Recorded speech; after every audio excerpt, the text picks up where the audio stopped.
Ashley Share from ShareLove.Fund, and this is part 2 of the overview of the Yoga Humanities section for the teacher training course. This video has been specially designed for incarcerated women, but anyone viewing it can benefit and get the coursework. At ShareLove.Fund, we believe in making education and especially vocational training accessible to all that want to learn. We believe that you shouldn't have to be denied the opportunity to an education. And so anyway, so we're happy to make this video.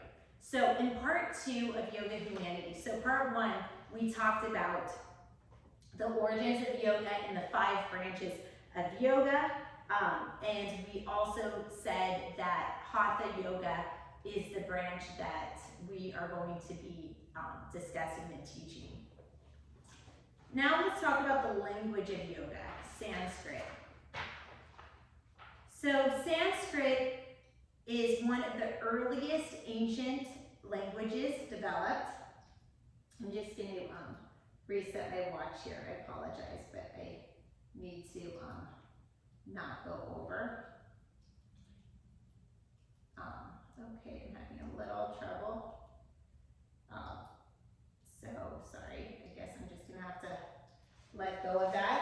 Okay, so I won't know what time it is, and I will hope to keep this to 10 minutes.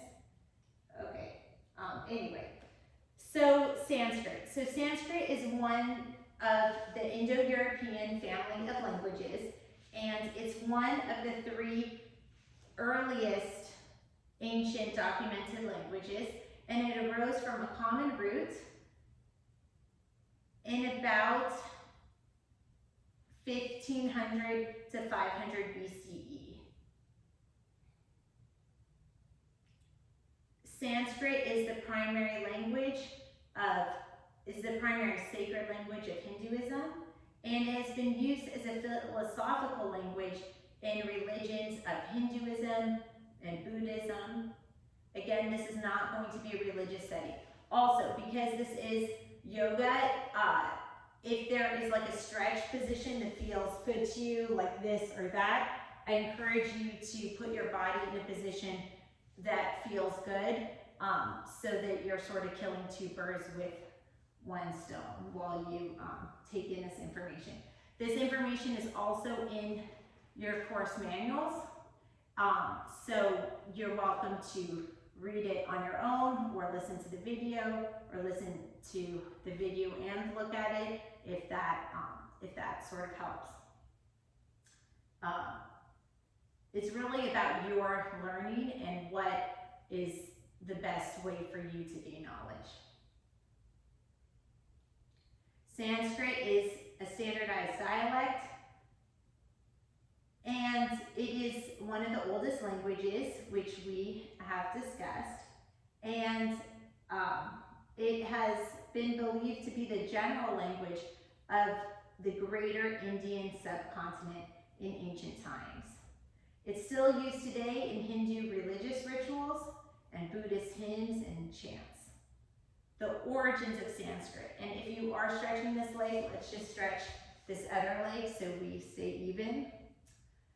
Sanskrit traces its linguistic ancestry way back, and it's historically traced to people who spoke Indo-Iranian. And it's related to a family of several dialects.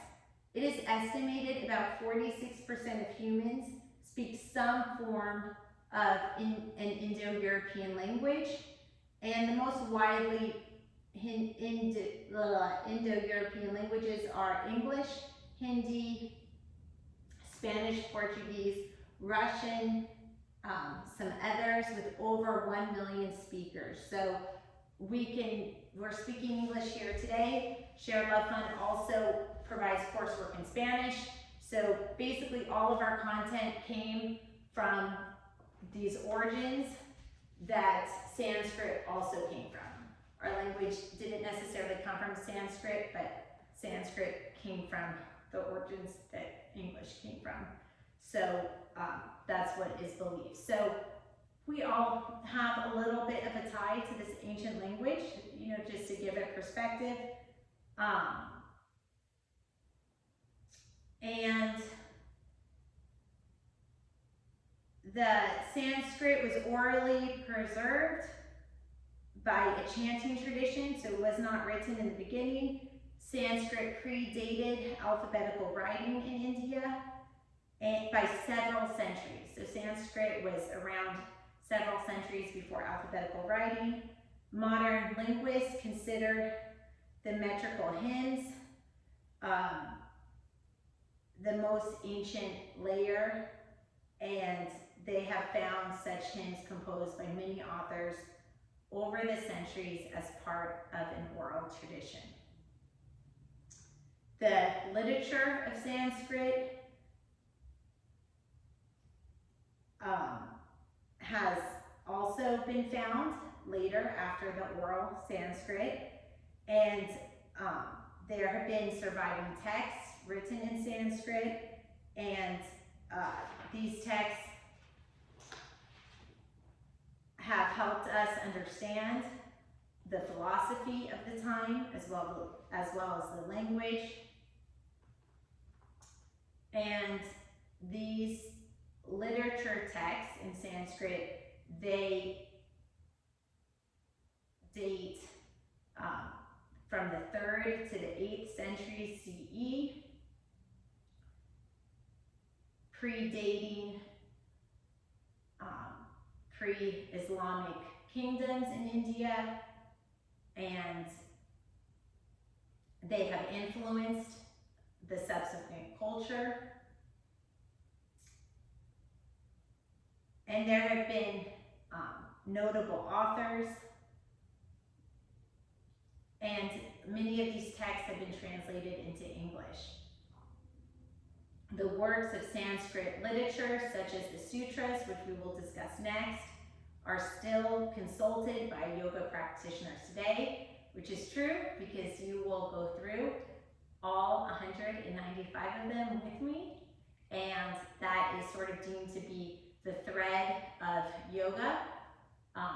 Whether or not we believe the sutras to be true, they are basic concepts and tenets of yoga, and anybody with a yoga teaching degree should be aware of them. But you're welcome to make your own opinions about them. So the Sutras of Punjali, which we will discuss next, those were originally written in Sanskrit, and they address ethical reflections, philosophy, and these have been incorporated, scholars say, in modern literature such as Arabian Nights and famed tales such as 1001 Nights. Poetry was also popular during this period, and there is classical Sanskrit poetry. It is said to have a simple and beautiful style. It has stanzas, much like the poetry of today, and it is also supposed to be said to have many different meanings. The way you split the sentences, it can mean different things, so it's simple yet complex at the same time. If you're sitting or are sitting, I encourage you to switch sides and just try to get the hip stretch on the other side. The importance, why is Sanskrit important? The importance is that Sanskrit plays a huge part in India's history. It was used extensively in religion and literature and Hinduism, and modern Indian languages have specifically derived from it. Knowledge of Sanskrit was the marker of a social class. If you were educated, you knew Sanskrit at that time. Not everybody was literate at that time. And in ancient India, that was a way to separate classes those that had educational attainment knew Sanskrit. This is also one of the reasons why I love that ShareLove.Fund does provide free yoga education to incarcerated women, because I don't think access to education should be determined by class. I think that it's awesome if people want to earn a degree, and we need to make that accessible to the people who want it. Today, Sanskrit is still used on the Indian subcontinent. More than 3,000 Sanskrit works have been composed since India became independent in 1947. While more than 90 weekly, bi-weekly, and quarterly publications are published in India in Sanskrit, there's a daily newspaper written in Sanskrit, which has been published in India since 1970. Sanskrit was used extensively for classical music, and it continues to be used during worship in Hindu temples, as well as Buddhist religious practices. So in some ways, you can maybe think of Sanskrit as Latin.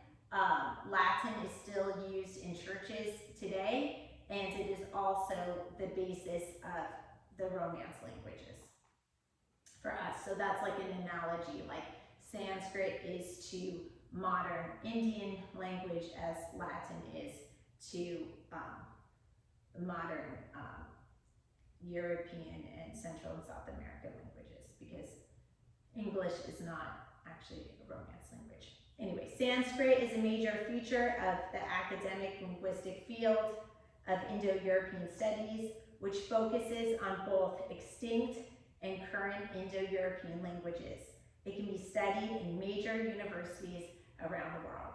With that, I end our bit on Sanskrit, and we will lead into our next section of philosophy. But I'm going to end the tape. Thank you for your time. Namaste.